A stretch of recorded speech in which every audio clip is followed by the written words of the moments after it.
স্বাগত জানাই যারা এসছেন তাদের। আজকে আমরা কিছু তথ্য তুলে ধরব যে কেন্দ্রের মোদী সরকারের যে ফ্ল্যাগশিপ প্রোগ্রাম, যেগুলো নিয়ে ওরা অনেক প্রচার করেছে, সেই প্রোগ্রামগুলো কিভাবে ব্যর্থ হয়েছে তার তথ্য আপনাদের কাছে দেব। তারপর অবশ্য আপনারা যে কোনো বিষয়ে প্রশ্ন করতে পারেন। প্রথম হচ্ছে মেক ইন ইন্ডিয়া।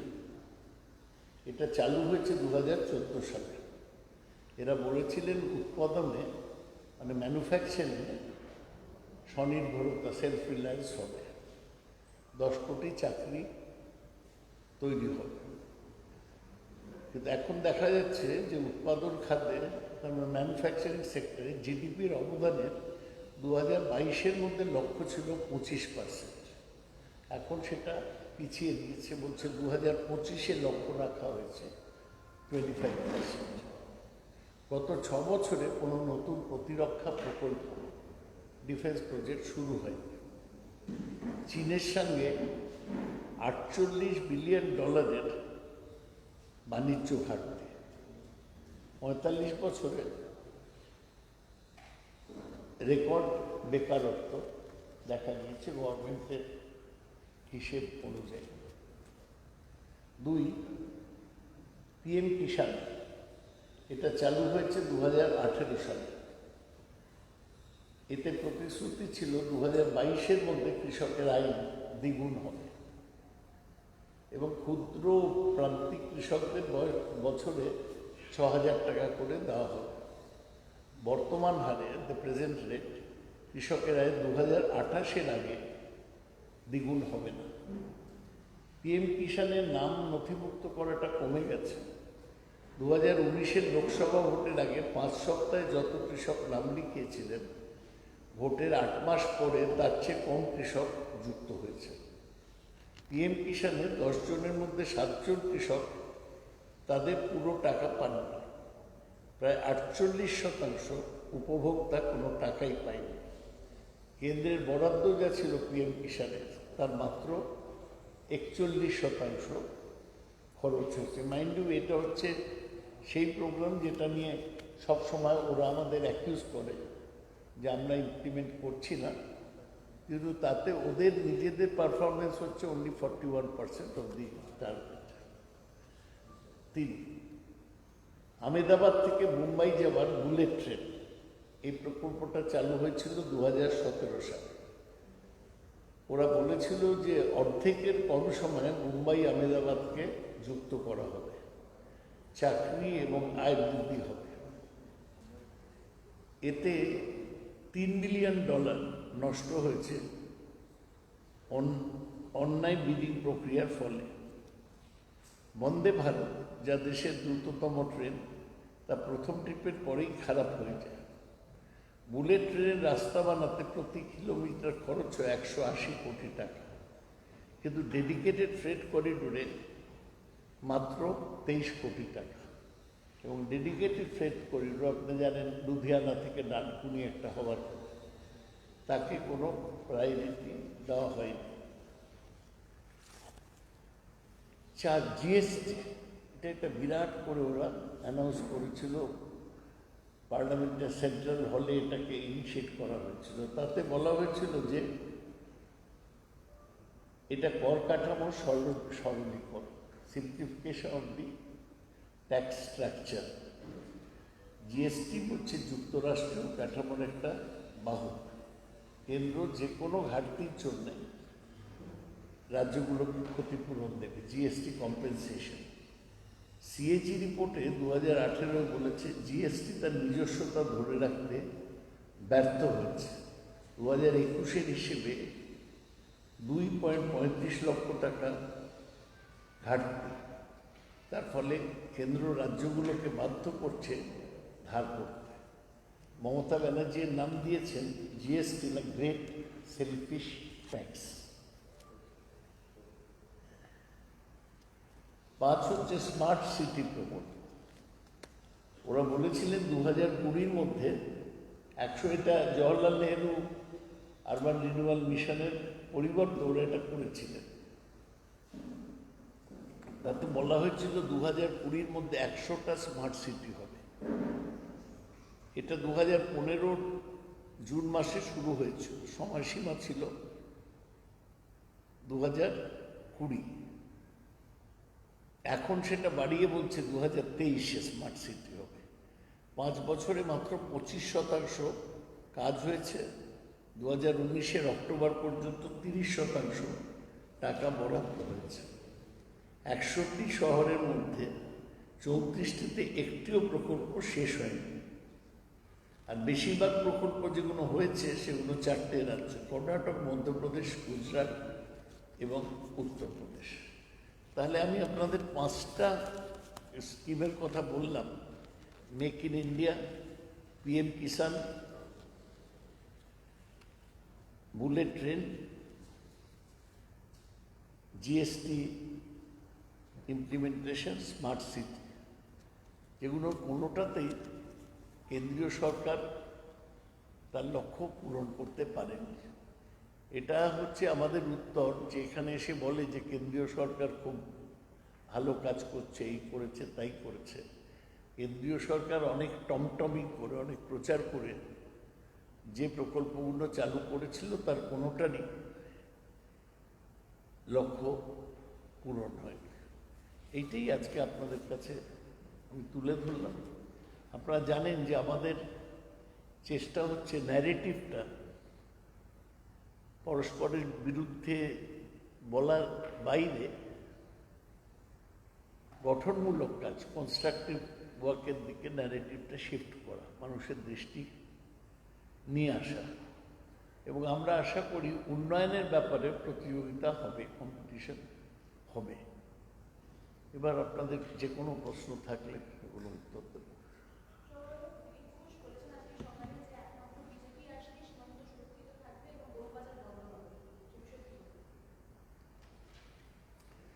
দেখুন,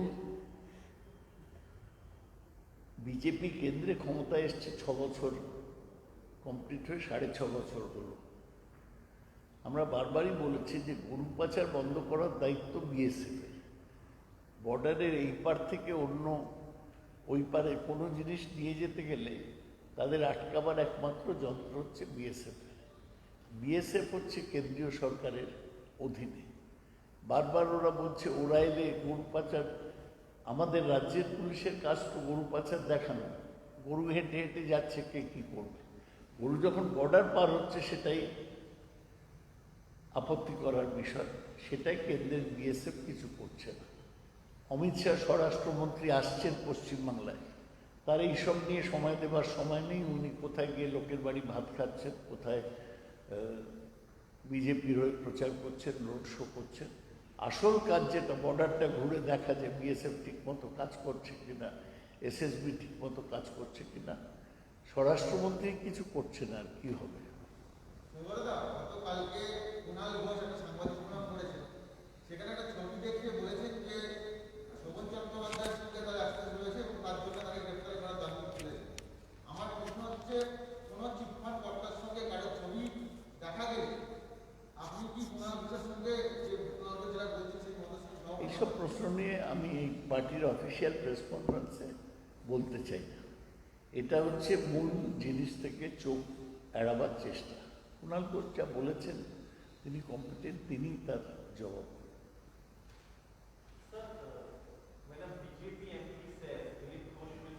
আচ্ছা, আমাদের এদের সাংবাদিকদের জন্য কোনো মাইক নেই, শুনতে পাচ্ছি। So when Dilip Ghosh says that when Soumitra Khan, BJP MP, says Dilip Ghosh will be Chief Minister of West Bengal, it seems that the BJP is finally making an attempt to project a face for Chief Ministership, because on the other side you have Mamata Banerjee's face as Chief Minister, and the BJP traditionally in other states has not projected a Chief Ministerial face. Do you think the BJP is now forced to project a Chief Ministerial face, even if it's just naming a name? I did not know that Soumitra Khan has become the national spokesman of the BJP or national office bearer of the BJP. Who is Soumitra Khan in the BJP to announce a chief minister's face? No. BJP has not yet found a face for West Bengal as compared to Mamata Banerjee, and what Soumitra Khan says in this matter is totally irrelevant. Do you think Dilip Ghosh is a relevant or competitive face to take on Mamata No, Banerjee? you see, that is an internal matter of the BJP. But I can only say one thing. Instead of Dal Bandhus, Dilip Ghosh has at least stuck to BJP. He is not a Dal Bandhu. And he has been in RSS earlier. He is relatively new to politics. But at least he is committed to his own BJP. Whether he is one of the many faces that is coming up in the BJP. Whether BJP will make him the face or not is an internal matter of the BJP. I hope they take into account the fact that he is not a Dal Bandhu. So, and just one more follow-up to that. If you one man asks 3 questions, then what will the others Just one do? short follow-up to that. বলো। আজকে দিলীপ ঘোষ অভিষেক বন্দ্যোপাধ্যায়কে আক্রমণ করে বলেছেন যে ওনার রাজনৈতিক অভিজ্ঞতা খুব কম, কোলে চড়ে রাজনীতি করছেন কিসের রাজনীতি করছে? কোলে চড়ে রাজনীতি করছে, ওনার রাজনৈতিক অভিজ্ঞতা কম। দিলীপ ঘোষের রাজনৈতিক অভিজ্ঞতা তো আরো কম। দিলীপ ঘোষ 2015 বিজেপির সভাপতি হওয়ার আগে রাজ্যের উনি তো কোনোদিন রাজনীতি করেননি, এটা পৌরসভায় দাঁড়ানো। অভিষেক তো 2014 লোকসভা সদস্য হয়েছে, তার আগে যুব সংগঠন দেখত। আর দিলীপ ঘোষ তো রাজনীতিতেই এসছে 2015-তে, 2016-তে প্রথম বিধায়ক হয়েছেন, 2019-এ সাংসদ হয়েছেন। সাংসদ হিসেবেও অভিষেক করছে পুরোটা। আর অভিষেক ব্যানার্জিকে বারবার অপমান করা একটা অভ্যেস হয়ে দাঁড়িয়েছে বিজেপির লোকেদের। আমার মনে হয় মানুষ এই ধরনের মন্তব্যকে প্রত্যাখ্যান করবে। এগুলো ব্যক্তিগত আক্রমণ, যা রাজনীতিতে হওয়া উচিত নয়। অভিষেককে কি ওরা ভয় পাচ্ছে, সবাই মিলে আক্রমণ করছে? না, ওরা ভাবছে যে অভিষেককে আক্রমণ করে মমতা ব্যানার্জিকে আক্রমণ করা যাবে। এবং অভিষেক একজন যুব প্রতিনিধি হিসেবে উঠে এসছে। কালকেও দেখেছেন অভিষেকের নেতৃত্বে কত বড় মিছিল হয়েছে। এর কয়েকদিন আগে গঙ্গারামপুরে অভিষেক যে সভাটা করেছে তাতে কি বিপুল জনসমাগম হয়েছে আপনারা দেখেছেন। অভিষেক তো দাবি করেনি যে ও পশ্চিমবাংলায় তৃণমূল কংগ্রেসের মুখ। ও তো বরাবরই বলছে যে মমতা ব্যানার্জিকে মুখ্যমন্ত্রী করুন। তা এত উষ্মা কেন দিলীপ ঘোষের তাই নিয়ে? ওর তুলনায় অভিষেকের গ্ল্যামার বা অ্যাট্রাকটিভ ক্ষমতা বেশি বলে আমি জানি না।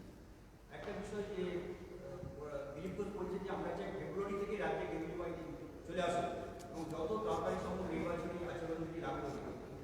এটা দিলীপ ঘোষের শিক্ষার অভাবকেই দেখাচ্ছে। উনি জানেন না যে নির্বাচন ঘোষণা হবার আগে কোনো সেন্ট্রাল ফোর্স ডিপ্লয় করার কোনো অধিকার সেন্ট্রাল গভর্নমেন্টের বা ইলেকশন কমিশনের নেই। ল অ্যান্ড অর্ডার হচ্ছে স্টেট সাবজেক্ট। এখানে কোনো সেন্ট্রাল ফোর্স ডিপ্লয় করতে গেলে রাজ্য সরকারের অনুমতি দরকার। সেই অনুমতি তো রাজ্য সরকার দেয়নি। তাই দিলীপ ঘোষ দাবি করলেই তো সেন্ট্রাল ফোর্স এখানে এসে যাবে না। সেন্ট্রাল ফোর্স এখানে আসতে গেলে রাজ্য সরকার চাইতে হবে যে তোমরা সেন্ট্রাল ফোর্স আমাদের, সেন্ট্রাল প্যারামিলিটারি ফোর্স আমাদের দাও। সুতরাং দিলীপ ঘোষের বক্তব্য অবান্তর এবং অসাংবিধানিক। একটা লাস্ট প্রশ্ন আছে, তৃণমূলের সঙ্গে কোনো লোক নেই, শুধু দালালরা রয়েছে। ওরা 10,000 লোকের মিছিল করে, আমরা 50,000 লোকের মিছিল করব। আমরা তো বারবারই দেখাচ্ছি যে বিজেপি মিছিলের পাল্টা মিছিল করলে আমাদের লোক বেশি হয়। মমতা ব্যানার্জি বোলপুরে রোড শো করলেন, অমিত শাহ রোড শো থেকে ওর দ্বিগুণ লোক হল। যেখানে তৃণমূল বিজেপির পাল্টা মিছিল করছে, রোড শো করছে, আমাদের লোক অনেক বেশি আছে। বিজেপিতে কোনো লোক নেই। বিজেপি তো মূলত ব্যবসায়ীদের দল, এটাই ওদের ট্র্যাডিশন। সেই ব্যবসায়ীদের সঙ্গে রাজনীতির ব্যবসায়ী কিছু যুক্ত হয়েছে। বিজেপিতেই কোনো লোক নেই।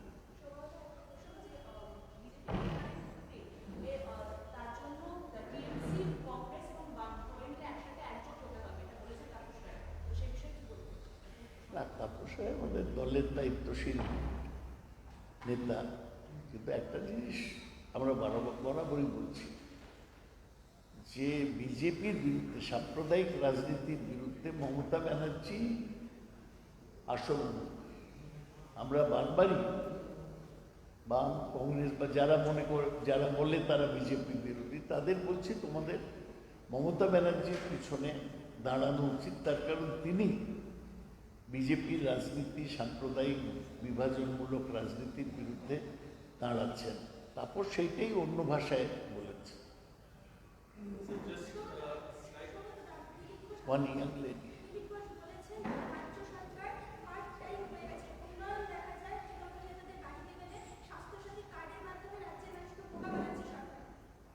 প্রথম কথাটা শুনতে পেলেন না। পার্ট টাইম এরকম কথা আমি কোনদিন শুনিনি। পার্ট টাইম কথাটার মানে কি? সরকার আছে সেটাই সরকার। পার্ট টাইম বা হোল টাইম সরকার বলে কোনো কথা হয় না। তৃণমূল কংগ্রেস রাজ্যের নির্বাচিত সরকার, যতদিন তাদের মেয়াদ আছে তারাই একমাত্র সরকার। আর কি উন্নতির কথা উনি বলছেন? দিলীপ ঘোষ নিজে তো 12 ঘরের এতে থাকেন, ফ্ল্যাটে থাকেন নিউ টাউনে। দিলীপ ঘোষ কি বলবেন যে কোন রোজগার থেকে উনি এই 12 ঘরের ফ্ল্যাট মেনটেন করছেন? আমিও তো দিলীপ ঘোষের মতোই লোকসভা সদস্য, আমার তো 12 ঘর কেন 4 ঘরের ফ্ল্যাট রাখারও ক্ষমতা নেই। উনি পাচ্ছেন কোত্থেকে? এটা বুঝিয়ে বলবেন।